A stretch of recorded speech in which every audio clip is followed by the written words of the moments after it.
आप सभी भाई बहनों को मेरा प्रणाम, नमस्कार, जय श्री माता जी। आज सिद्धिदात्री माँ का दिन है, श्री रामनवमी का दिन है, यानी अत्यंत हर्ष और प्रसन्नता का दिन है ये। इसमें मुझे एक बात याद आ गई कि श्री रामनवमी में जो श्री राम जी का जन्मदिन है, जो मनाया जाता है, उसमें कितनी सारी खुशियाँ हमको समेटनी चाहिए अपने भीतर की। कैसे दिव्य बालक का जन्म हुआ था, कैसे अवतरण आए थे धरती पर, तो हम उनकी याद में वह दिन मनाते हैं, जैसे आज का दिन। तो मैं ये समझ में नहीं आता था कि हम लोग आज के दिन उपवास क्यों करते हैं। जैसे कि जब किसी बालक का जन्म होता है, वो भी ऐसे दिव्य बालक का, तो वहाँ उपवास रखने का क्या अर्थ होता है, व्रत क्यों रखते हैं। तो सबसे पहले हम लोग ये जान लें कि व्रत का अर्थ क्या होता है। व्रत किसी भी चीज़ का एक इंसान व्रत लेता है कि मैं ये कर लूँगा या वो कर लूँगा, उसको एक संकल्प कहते हैं। मुझे ये बनना है जीवन में, मुझे डॉक्टर बनना है, इंजीनियर बनना है और आईएएस बनना है। ये संकल्प लेकर के भी लोग पढ़ाई करते हैं, या हमको अपने जीवन में ये काम करना है, या मेरा कोई काम अटक रहा है तो उसको पूरा करने के लिए जो हम पूजन करते हैं, एक संकल्प लेते हैं। हमने आज के दिन क्या संकल्प लिया? अगर हम व्रत कर रहे हैं, हम अनाज छोड़ करके समझते हैं कि हम प्रभु पे विजय प्राप्त कर लेंगे।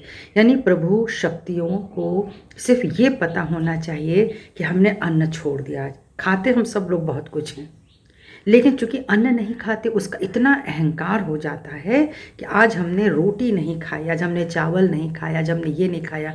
जबकि आप उतनी ही मात्रा में दूध, दही, फल, घी, तेल, जो भी आप खाते हैं, साथ में साग सब्जियां खाते हैं। निर्जला तो कोई व्रत रहता ही नहीं है। तो एक व्रत का भी अहंकार आ जाता है, हमने व्रत किया। और सबसे बड़ी चीज़ मैंने देखा है, ज़्यादातर स्त्रियों में ये चीज़ बहुत ज़्यादा है। मंदिरों में जब आप जाएंगे, मंदिर में तो वहाँ पुजारी मिलेंगे, चलिए पुरुष मिलते हैं और वो व्रत भी होंगे, वो भी अपने तरीके से। लेकिन जब घर की बात आती है तो उसमें केवल स्त्रियाँ घुसी होती हैं। स्त्रियाँ पूजा कर रही हैं, दिन दिन भर पूजा पाठ कर रही हैं। मैं ये देख रही हूँ बहुत सारी स्त्रियाँ हैं जो अपने घरों में उतना ध्यान नहीं दे पा रही हैं, लेकिन उनको लगता है कि हमने ये व्रत कर लिया तो हमारा जो अनुष्ठान है अन्न न खाने का, बहुत ज़्यादा पाठ पढ़ लेने का, उससे हमारे प्रभु प्रसन्न होंगे। अब वो समय नहीं रहा, इससे प्रभु प्रसन्न नहीं होते हैं। आइए देखें, पहले तो संकल्प हमको ये लेना है कि प्रभु श्री राम जी के जन्मदिन में हमें हमारे भीतर वैसी ही मर्यादा होनी चाहिए। कैसी मर्यादा? जो माता पिता ने कहा, जो आज्ञा दिया वो शिरोधार्य किया, जो गुरु ने कहा वो शिरोधार्य किया, जो जनता ने कहा उसको शिरोधार्य किया। तो एक तरह की जो मर्यादा की पराकाष्ठा है, वह मर्यादा पुरुषोत्तम के पास है। हमारे पास कितना है? हम आज के दिन क्या सोच करके व्रत कर रहे हैं, कौन सा संकल्प ले रहे हैं, कौन सी सिद्धि? आज सिद्धिदात्री है ना, उनका दिन है। कौन सी सिद्धि हमने ली? हमें बहुत रुपया मिल जाए, या किसी की नौकरी हो जाए, विवाह हो जाए, संतान हो जाए, बस ये संकल्प हम लेकर के पूजा कर रहे हैं। मेरा अपना क्या है? मैं एक आत्मा हूँ, मेरी अपनी एक जर्नी है, इसके कल्याण के लिए हम क्या कर रहे हैं, कौन सा संकल्प ले रहे हैं? तो हमको करना क्या चाहिए, आइए इस पर चलते हैं। तो आज माँ सिद्धिदात्री का दिवस है, जो सब की मनोरथ जो होते वो पूर्ण करते हैं, सभी मनोकामनाएं पूर्ण करते हैं। लेकिन हमको देखना पड़ेगा कि हमारी ऐसी मनोकामना क्या है जो पूर्ण नहीं होती है। वह है हमारा एक मुक्ति की अवस्था, जो इस मोह बाधा के कारण, षड्रिपुओं के कारण हम बार बार यहाँ पे गिर जाते हैं। हम व्रत करते हैं, संकल्प लिए होते हैं, लेकिन मैंने महसूस किया है कि आप के व्यवहार में परिवर्तन नहीं होता। आप किसी को कटाक्ष करते हैं, आप या ये दिखा देते हैं कि हमने इतना व्रत किया और हमने ये काम किया, तो आपने अपना अहंकार भी दिखा दिया। यानी कोई भी दान, कोई भी पूजा, कोई आप बहुत शांति के साथ चुपचाप करने में ज़्यादा सुंदरता है, कि उसमें आपको किसी को दबाने की, दिखाने की ज़रूरत नहीं है, किसी को इन्फीरियरिटी कॉम्प्लेक्स में ले जाने की ज़रूरत नहीं। जो मैंने महसूस किया कि जो लोग बहुत कर्मकांडी, वो दूसरों को दिखाते बहुत ज़्यादा है।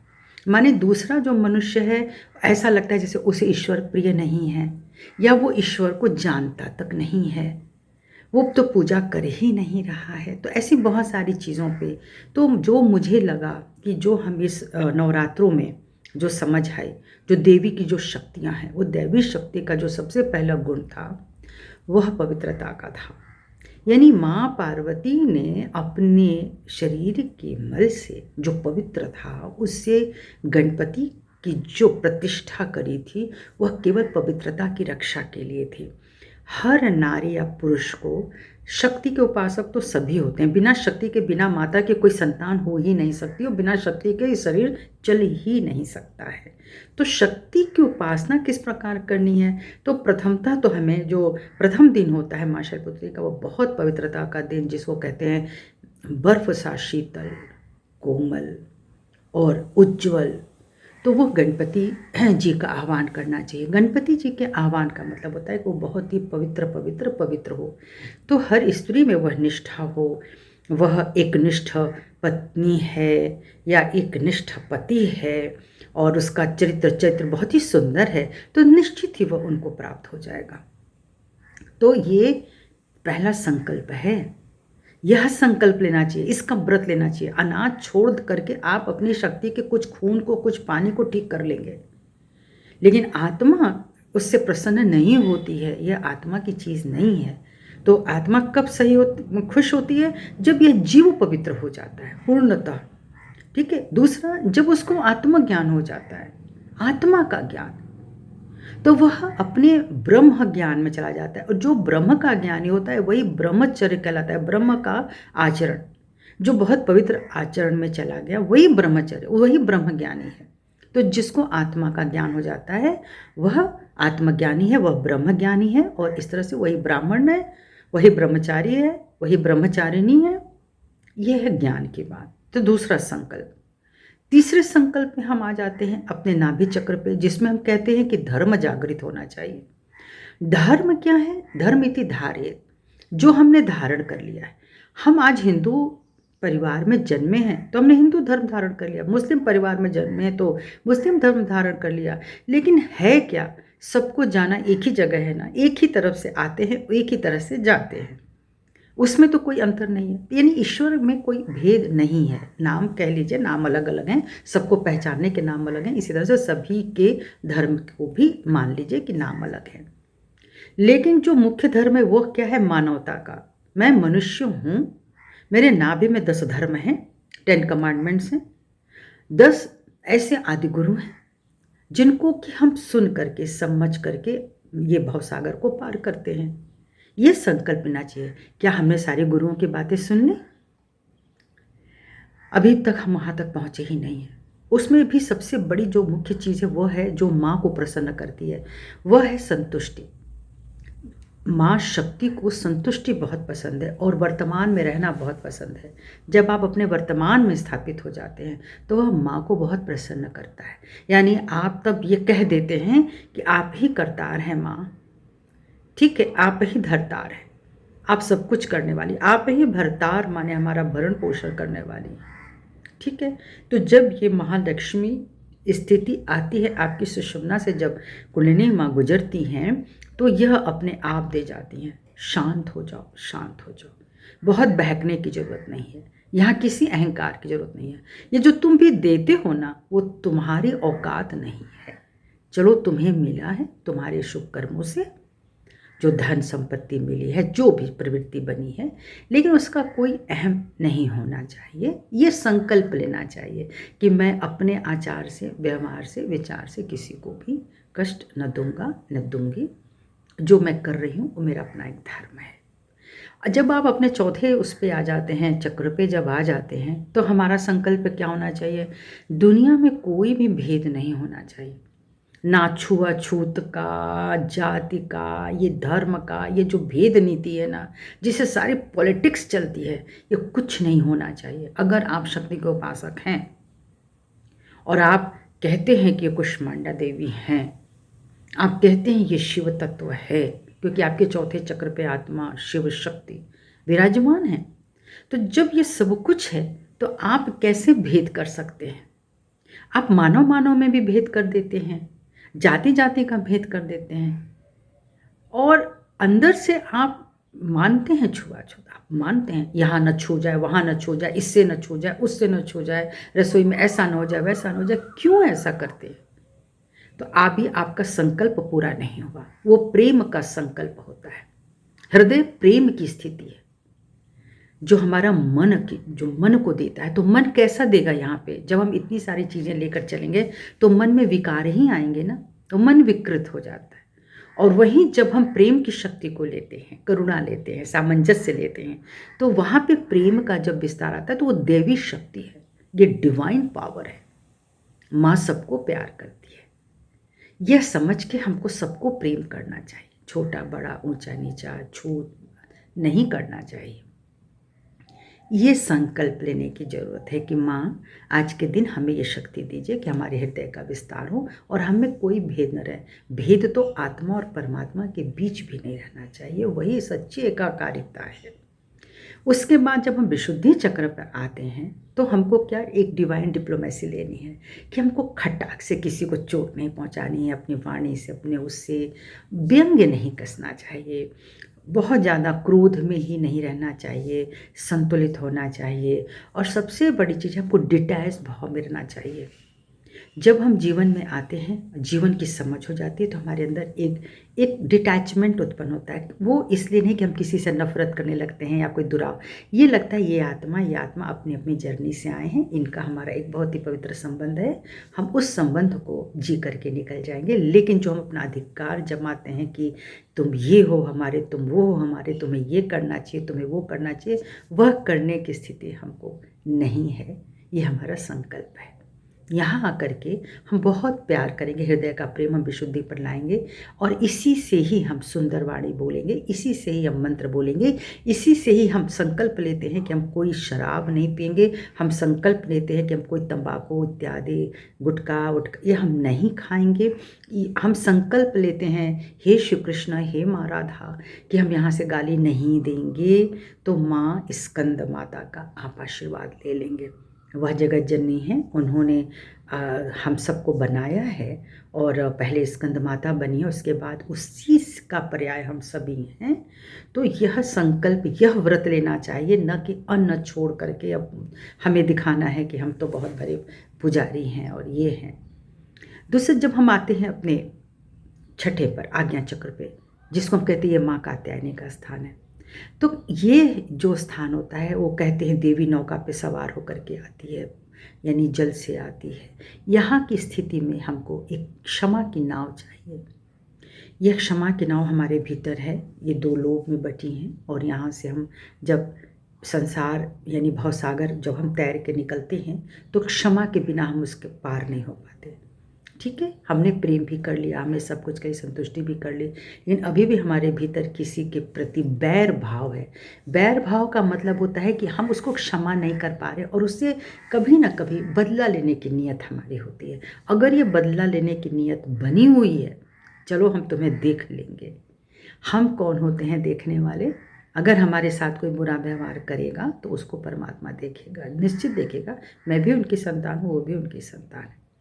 तो एक जो हमारे संकल्प है कि मैं किसी का नुकसान नहीं पहुंचाऊंगी, कोई मुझे कितना भी बुरा भला कहेगा मैं उसको श्राप नहीं दूंगी, ये मेरा संकल्प है। और मुझे पता है कि तभी हम इस नौका पे सवार होकर के भवसागर को पार कर जाएंगे। जब हम इसको पार करते हैं तभी हम विराट की अवस्था में आ पाते हैं।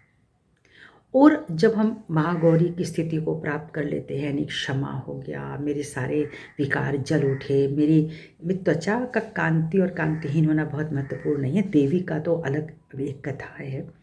हमारे भीतर के जो भी क्लेश थे, जो विकार थे, वो जब सब एकदम सुंदर स्वच्छ हो जाते हैं तो महागौरा स्वरूप हो जाते हैं।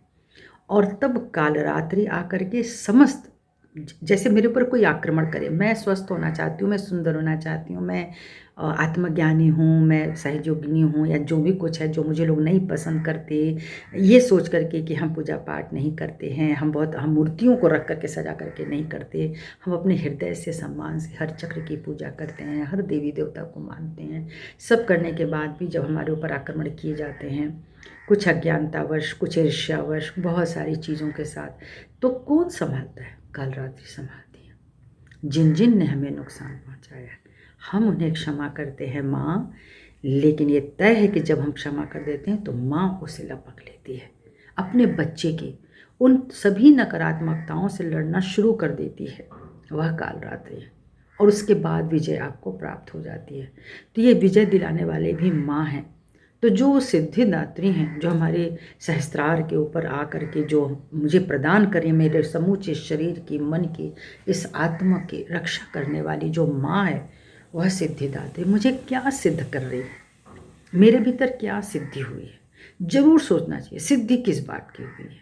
रुपया बहुत आ गया, रूप मिल गया, रूपम देहि यशो देहि दिशो जही वाली स्थिति हो गई। लेकिन हमारी जो सिद्धि है वो ये है कि इस आत्मा का परम कल्याण, इससे मुक्ति मिले। बार बार का जन्म, बार बार का मरण, ये कोई बहुत अच्छी बात नहीं है। ठीक है, हमने लिया न जाने कितने जन्म लिए, लेकिन अब की बार का क्या है। अब की बार मुझे समझ में आ गया है कि मैं कुछ संकल्प ऐसे लूँ जिससे हमारे चक्रों पर स्थित सभी देवी देवता प्रसन्न हों, हमें आशीर्वादित करें। वो आशीर्वाद दुनिया को ना दिखे, लेकिन मुझे दिख रहा है। क्यों? क्योंकि उन्होंने मुझे शांत कर दिया। क्यों? क्योंकि उन्हें बहुत सारे नकारात्मक बातों को भी बहस करने से बचा लिया। तो ये जो प्रदान मिला है और जो बहुत प्यार मिला है, जो संभाल लेते हैं बहुत सारे दुर्गुणी व्यक्तियों के बीच में रहते हुए भी, तो ये मान के मैं चलती हूँ कि ये आपका आशीर्वाद है। और यही संकल्प हम लोगों का होता है। हम सहयोगी जो आत्मयोगी हैं या ध्यानी हैं, वह भीतर ही भीतर को संकल्प लेते हैं। वहाँ पे व्रत उपवास करने की जरूरत इसलिए नहीं है क्योंकि हमको प्राप्ति हो गई। पहले भी बताया है कि हम जब तब तक कोई चीज़ करते हैं जब तक हमें प्राप्त नहीं हो गई। एक स्त्री विवाहित हो गई, चाहे पुरुष विवाहित हो गया, तो क्यों संकल्प लेगा कि उसका विवाह हो, वो ये व्रत करे, वो व्रत। ये जो व्रत पति पाने के लिए संकल्प लिया था वह बार बार हम करेंगे तो उसका क्या मतलब है। पुत्र पाने का जो एक संकल्प था, पुत्र प्राप्ति होगी, अब फिर आप वो संकल्प दोहरा रहे हैं। तो सिर्फ उसी काम को करते जाना, तब से करते करते आज तक वही हम करेंगे। मतलब हमारा कोई विकास भीतर हुआ ही नहीं। इवोल्यूशन होना है ना। अमीबा से आज हम इस स्थिति में आकर बैठ गए, हम वही रहेंगे। तुमने कह दिया, हमने सुन लिया, हमारे बड़ों ने कह दिया। अरे तुमने क्या सोचा? तुम्हारी कसौटी क्या है? तुम्हारा ज्ञान क्या कह रहा है? तुम भी तो कुछ आगे बढ़ो, कुछ वो आगे बढ़ते, कुछ तुम आगे बढ़ो।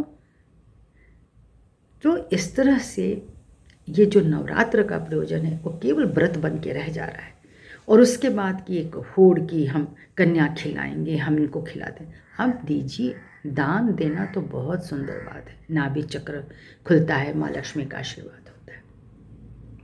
एक बार ऐसे हम लोग भी अपने बच्चों के जन्मदिन पर पहले तो बर्थडे मनाते थे, उसके बाद ये हुआ कि अब इसको मनाने की कोई ज़रूरत नहीं, इन बच्चों को बुला करके वो के वही के अब हमको कुछ दूसरा काम करना है। जब ये हुआ, चलो गरीबों में कंबल बांट दो, चलो किसी अनाथ आश्रम में चले जाओ, वहाँ पे बच्चों को फल मिठाई, बस जो आपकी हैसियत है आप दीजिए।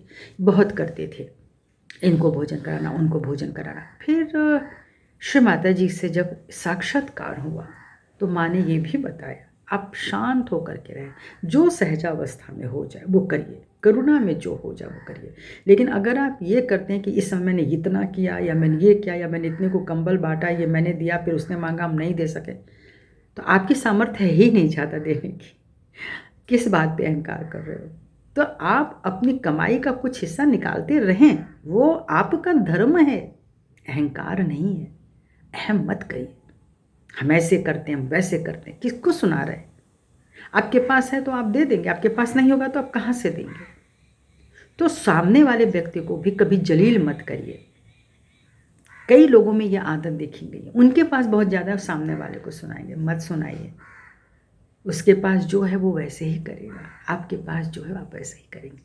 आपके पास अथाह सोना है, आप स्वर्ण दान कीजिए। लेकिन आप स्वर्ण दान नहीं कर रहे हैं ना, क्योंकि वो बहुत महंगा है। चलिए आप वस्त्र दान दे दीजिए, कई लोग वस्त्र नहीं खरीद सकते, चलिए फिर बहुत अच्छी बात है, भोजन दान कर दीजिए। माने जो सामर्थ्य है उससे कीजिए, और ये कर दीजिए कि मेरी औकात इतनी ही है। सो मैं इसको मानती हूँ कि व्रत संकल्प लेने का अर्थ है कि आप अब ऐसे संकल्प लीजिए कि हे परमात्मा या हे देवी, मैं ये पूजन करने जा रहा हूँ या जा रही हूँ, तो ये मेरा संकल्प है कि मैं ऐसा बनूँ, मैं ऐसी बनूँ, मेरे भीतर वह शक्तियाँ जागृत हों माँ जो दैवीय गुण होते हैं। मानवीय गुण लेकर के अब हम क्या करेंगे, वो तो मिला ही है, वो तो 7 औरास में ऐसा लिपटा हुआ है कि उसी को खोलने के लिए तो आज हम संकल्प ले रहे हैं। लेकिन थोड़ा सा बात को बदलने की ज़रूरत है। इस जो भी हमारे तीज त्यौहार पड़ते हैं, जो भी चीज़ें, थोड़ा उन पर बैठ के चिंतन मनन करने की ज़रूरत है कि आज हमको किस चीज़ की आवश्यकता है। वही जो हम करते चले आ रहे हैं, कोई फ़ायदा नहीं होने वाला। तो अपने चक्रों को संभालें, वह संकल्प लें जो जीवन बदल दे, जो आत्मा की गति को बदल दे, इस जीवात्मा की गति को बदल दे। जब कोई मर जाता है तो हम तो फट से कह देते हैं कि वह स्वर्गवासी हो गया। अरे आप कैसे जानेंगे कि वह स्वर्गवासी हो गया? इसी तरह से उनको स्वर्ग की प्राप्ति हो, ये उनको शांति मिले।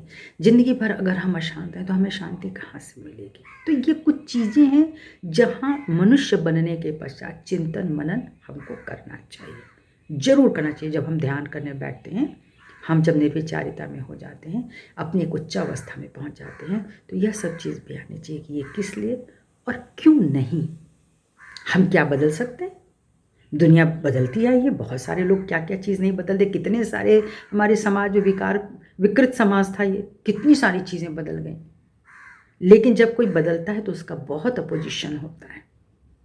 विधवा विवाह नहीं होगा, कितना ज़्यादा था। विधवा के बाल काट दिए जाएंगे, कितना ज़्यादा था।